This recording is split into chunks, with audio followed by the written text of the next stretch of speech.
बिस्मिल्लाहिर्रहमानिर्रहीम। अस्सलामुअलैकुम नाज़रीन कराम, नई वीडियो में आपको खुश आमदीद कहते हैं। मैं गुज़श्ता कई दिनों से बार बार यही बात कर रहा था कि शहबाज शरीफ अपनी हुकूमत को बचाते बचाते, पीडीएम की हुकूमत को बचाते बचाते पंजाब और खैबर पख्तूनख्वा की निगरान हुकूमतें भी ख़त्म करवा बैठेंगे। निगरान हुकूमत पंजाब में मोहसिन नकवी को देने का सिर्फ मकसद ये था कि किसी तरीके से पंजाब की निगरान हुकूमत लंबे अरसे तक चलाकर शहबाज शरीफ की हुकूमत के लिए पंजाब में चीज़ों को मैनेज किया जा सके।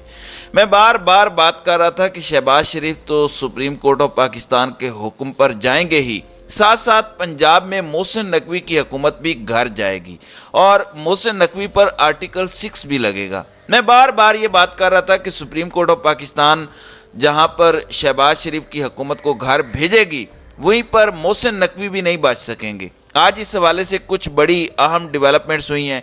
गो के कल से लेकर अब तक पंजाब की निगरान हुकूमत के हवाले से बड़ी इंपॉर्टेंट अपडेट्स हैं। एक तरफ सुप्रीम कोर्ट ऑफ पाकिस्तान में अहम केस की समाअत चल रही है। कल उस केस की समाअत तकरीबन दोपहर को 3 बजे ख़त्म हुई।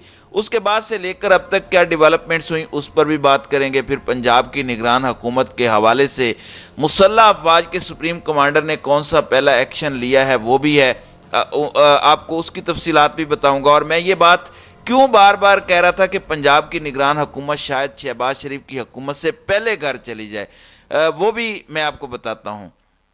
नाज़रीन इकराम, 2-3 अहम डेवलपमेंट्स हैं जो आपके गोश गुजार करनी है। पहला मामला यह है कि कल जो सुप्रीम कोर्ट ऑफ पाकिस्तान के अंदर इंतहाई इम्पोर्टेंट केस की समाअत हुई, उस केस की समाअत 4 बजे तक मुलतवी की गई थी और तमाम तर सियासी जमातों को कहा गया था कि जाएं, मुज़ाकरात करें और वापस आएं। लेकिन अचानक हमने देखा कि उस केस की समाअत मुलतवी कर दी गई 27 अप्रैल तक। एक बड़ी इंपॉर्टेंट डेवलपमेंट ये भी हुई कि शाम को 5 बजे जस्टिस मुनीब अख्तर, जो इस 3 रुकनी बेंच का हिस्सा हैं, उनको कराची रवाना होना था। उन्होंने फ़्लाइट पकड़ी और वो कराची चले गए। इस वजह से भी कल की समाअत मुलतवी की गई 27 अप्रैल तक। लेकिन अहम बात यह थी कि कल आखिरी वक्त में attorney general chief justice Umar Ata Bandial को उनके चैम्बर में मिले। यह अदालती अमले ने वहां पर मौजूद रिपोर्टर्स को बताया कि अटार्नी जनरल ने इन चैम्बर आकर दोबारा दरखास्त की कि 14 मई को इलेक्शन वाला जो हुक्मनामा है उसको वापस ले लिया जाए। चीफ जस्टिस ने क्लियर कट इनकार किया और कहा कि आपकी ये इस्तदा मुस्तरद की जाती है, किसी सूरत भी 14 मई वाला हुक्म वापस नहीं लिया जाएगा। अलबत्ता आपको थोड़ा सा वक्त ज़रूर दिया जाता है कि आप 27 अप्रैल तक मुशावरत करके वापस आ जाएं। अब कई लोग जो कानूनदान हैं, जो कानून को समझते हैं, जो आइन को समझते हैं, उनका ख्याल ये है कि सुप्रीम कोर्ट ऑफ पाकिस्तान अब तमाम तर इबहाम, इन जो मुतवक्के बयानात को मैनेज करने के लिए, दूर करने के लिए शहबाज शरीफ की हुकूमत को वक्त दे रही है। 27 अप्रैल से आगे ये वक्त नहीं दिया जाएगा। 27 अप्रैल तक हर सूरत शहबाज शरीफ की हुकूमत को इलेक्शन के हवाले से कोई ना कोई फैसला करना पड़ेगा। इलेक्शन कमीशन ऑफ पाकिस्तान को फंड्स देने पड़ेंगे या फिर घर जाना पड़ेगा। 27 अप्रैल से ये मामला आगे नहीं जाता नजर आ रहा। ये कई कानूनदानों की आ रहा है। फिर सबसे अहम खबर पंजाब की है। जो निगरान हुकूमत है वो घर जा रही है। पंजाब की निगरान हुकूमत ख़त्म हो रही है। पहले मैं आपको ये बता दूं कि आइन और कानून के अंदर बड़ा वाज़े है कि निगरान हुकूमत 90 रोज़ के लिए बनती है। जो निगरान वज़ीर आला किसी भी सूबे का हो, वो 90 दिन के लिए हलफ उठाता है कि इलेक्शंस हों या ना हो। बुनियादी तौर पर 90 दिन के लिए वो आया है। 90 दिन बाद उसको घर जाना है। इलेक्शन कमीशन फिर कोई नया चीफ मिनिस्टर लगाए या जो मर्जी करे। बुनियादी तौर पर 90 दिन के लिए निगरान हुकूमत पंजाब में आई थी, जबकि 14 अप्रैल की रात 12 बजे तक उनके 90 दिन मुकम्मल हो चुकी हैं। आज 21 अप्रैल है, तकरीबन 7-8 दिन ऊपर हो चुके हैं निगरान हुकूमत को। इसी दौरान पाकिस्तान तहरीक इंसाफ ने सुप्रीम कोर्ट ऑफ पाकिस्तान में एक दरख्वास्त दायर की और इस्तदा की कि चूंकि पंजाब की निगरान हुकूमत 90 दिन से एक्सीड कर चुकी है, लिहाजा पंजाब की निगरान हुकूमत के वज़ीर आला पंजाब और काबीना पर आर्टिकल 6 लगाया जाए। क्योंकि जो ये आइन पढ़कर आए थे, इन्होंने जो हलफ उठाया था वो हलफ ये था कि मैं 90 दिन तक अपनी जिम्मेदारियां सर अंजाम दूंगा, मैं इलेक्शन करवाऊंगा। क्योंकि निगरान सेटअप का मकसद ही किसी सूबे के अंदर इलेक्शन करवाना होता है। ये इलेक्शन नहीं करवा सके, इन्होंने आइन की खिलाफ वर्जी की है, इनको घर भेजा जाए। دوسرا جو سب سے اہم بات ہوئی ہے وہ یہ کہ تحریک انصاف نے مسلح افواج کے سپریم کمانڈر، جن کو ہم صدر مملکت عارف علوی کہتے ہیں، ان کو ایک خط لکھا۔ ظاہر ہے وہ سپریم کمانڈر ہیں، تمام متعلقہ ادارے ان کے انڈر ہیں، الیکشن کمیشن آف پاکستان ان کے انڈر ہے، آئینی طور پر تو شہباز شریف بھی ان کے انڈر ہے۔ ان کو تحریک انصاف نے یہ خط لکھا کہ آپ اس پر کوئی ایکشن لیں۔ کل رات کو صدر مملکت عارف علوی نے وزیر اعظم کو ایک خط لکھا۔ یہ بڑا ایک ٹیکنیکل پوائنٹ ہے جو میں آپ کو بتانے جا رہا ہوں، کیونکہ وزیر اعظم شہباز شریف بھی اس معاملے میں برے طریقے سے پھنس گئے ہیں۔ یہ ایک آئینی اور قانونی بات ہے جو میں آپ کو بتا رہا ہوں کہ جب صدر مملکت کسی بھی وزیر اعظم کو خط لکھتا ہے تو وہ خط ایک آئینی اور قانونی حیثیت اختیار کر جاتا ہے۔ صدر مملکت نے ایک خط لکھا وزیر اعظم کو اور کہا کہ جو پنجاب اور خیبر پختونخوا کی نگران حکومتیں ہیں وہ اب غیر آئینی ہو چکی ہیں، خاص طور پر پنجاب کی، اور محسن نقوی غیر آئینی وزیر اعلیٰ ہیں۔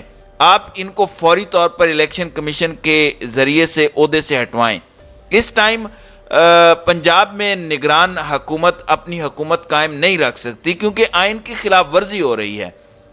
اب شہباز شریف اس سارے معاملے میں بہت برے طریقے سے پھنس چکے ہیں۔ ایسا ہو نہیں سکتا کہ وہ اس خط کا جواب نہ دیں، کیونکہ یہی خط بعد میں سپریم کورٹ آف پاکستان میں پیش کیا جائے گا کہ صدر مملکت جو آئینی طور پر سربراہ ہیں مملکت کے، جو سپریم کمانڈر ہیں مسلح افواج کے، انہوں نے اپنے قانونی تقاضوں کو پورا کرتے ہوئے وزیر اعظم کو خط لکھا تھا اور ان کو یہ بتایا تھا کہ جناب والا آپ کے انڈر جو الیکشن کمیشن اور دیگر ادارے ہیں، پنجاب حکومت بھی آپ کے انڈر ہے، آپ ان کو گھر بھیجنے کا حکم نامہ صادر فرمائیں کیونکہ وہ آئین کی خلاف ورزی کر رہے ہیں۔ 90 دن کے لیے وہ وزارت اعلیٰ پر آئے تھے، اب ان کے 90 دن مکمل ہو چکے ہیں، ان کو گھر بھیجیں۔ شہباز شریف کو ہر صورت اس خط کا جواب دینا ہے یا سپریم کورٹ آف پاکستان کو فیس کرنا ہے۔ اسی وجہ سے میں بار بار یہ بات کر رہا تھا، اور تحریک انصاف ہر محاذ پر شہباز شریف کو برے طریقے سے پھنسا رہی ہے۔ مجھے اس بات کا اندازہ تھا کہ تحریک انصاف کے انر سرکلز میں یہ پلاننگ چل رہی ہے کہ شہباز شریف کی حکومت کو اتنا پھنسا دیا جائے۔ آپ دیکھیے کہ پچھلے ایک ہفتے کے دوران شہباز شریف کی حکومت نے کابینہ کے بے شمار اجلاس بلائے، مسلم لیگ نون کے لوگوں کے بے شمار اجلاس ہوئے، یعنی افراتفری مچی ہوئی ہے۔ دوسری طرف زمان پارک میں کیسا ماحول رہا؟ زمان پارک میں عمران خان روزانہ انٹرویو کر رہے ہیں، ٹکٹیں فائنل کر رہے ہیں، پنجاب کی تمام تر ٹکٹیں فائنل ہو گئی ہیں، انصاف.pk پر وہ تمام تر لسٹیں بھی جاری کر دی گئی ہیں۔ یعنی عمران خان الیکشن کی تیاری کر رہے ہیں اور شہباز شریف کی حکومت اپنی حکومت بچانے میں لگی ہوئی ہے، پنجاب کی نگران حکومت بچانے کی اسے پڑی ہوئی ہے۔ ایک سال کے اندر یہ سارا نظام دیکھیے کیسے تبدیل ہوا کہ وہ شخص جس کو حکومت سے نکالا گیا وہ الیکشنز میں عوام کے درمیان جانے کو تیار بیٹھا ہے، اور پاکستان میں جو 13-14 سیاسی جماعتیں ہیں وہ عوام میں جانے کا ذکر بھی نہیں کرتی۔ یعنی وہ سیاسی جماعتیں جن کی اس وقت حکومت ہے وہ عوام میں جانے کا ایک دفعہ کا ذکر بھی نہیں کرتی، بھولے سے بھی یہ الفاظ ادا نہیں کرتی کہ ہم عوام میں جائیں گے، کیونکہ ان کو پتہ ہے کہ عوام میں جب جائیں گے تو ان کے ساتھ کیا سلوک ہوگا، جوت پریڈ ہوگی۔ بہرحال پنجاب میں بھی اب ایک بڑی تبدیلی آنے جا رہی ہے۔ پاکستان تحریک انصاف سپریم کورٹ جا چکی ہے، تحریک انصاف نے سپریم کورٹ کو خط بھی لکھ دیا ہے، صدر مملکت نے وزیر اعظم کو خط لکھا ہے۔ یعنی پنجاب میں اب ایک بہت بڑا کرائسس جنم لینے جا رہا ہے، کیونکہ آج جمعۃ الوداع ہے، شاید یہ عید سے پہلے کرائسس سامنے نہ آئے، لیکن عید کے بعد شہباز شریف کی حکومت کے ساتھ ساتھ پنجاب کی نگران حکومت کو بھی گھر جانا پڑے گا۔